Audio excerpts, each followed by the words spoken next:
आपको जानकर हैरानी होगी कि पहले नया साल 1 जनवरी को नहीं मनाया जाता था।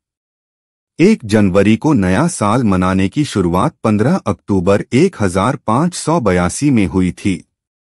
पहले नया साल कभी 25 मार्च को तो कभी 25 दिसंबर को लोग मनाते थे। रोम के राजा नूमा पोम्पिलस ने रोमन कैलेंडर में बदलाव कर दिया, जिसके बाद जनवरी को साल पहला महीना माना गया। इससे पहले मार्च को साल का पहला महीना कहा जाता था। आइए जानते हैं क्या है इसके पीछे की कहानी। मार्च का नाम मार्स ग्रह पर रखा गया है।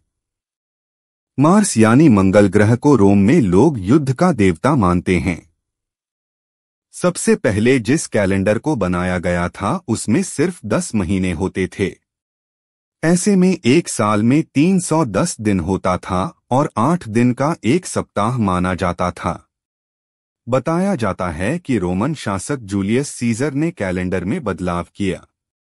सीजर ने ही 1 जनवरी से नए साल की शुरुआत की थी। जूलियस द्वारा कैलेंडर में बदलाव करने के बाद साल में 12 महीने कर दिए गए। जूलियस सीजर ने खगोलविदों से मुलाकात की, जिसके बाद पता चला कि धरती 365 दिन और 6 घंटे में सूर्य की परिक्रमा करती है। इसको देखते हुए जूलियन कैलेंडर में साल में 365 दिन कर दिया गया। पोप ग्रेगरी ने साल 1582 में जूलियन कैलेंडर में लीप ईयर को लेकर गलती खोजी थी। उस समय के मशहूर धर्मगुरु सेंट बीड ने बताया कि एक साल में 365 दिन 5 घंटे और 46 सेकंड होते हैं। इसके बाद रोमन कैलेंडर में बदलाव किया गया और नया कैलेंडर बनाया गया। तब से ही 1 जनवरी को नया साल मनाया जाने लगा।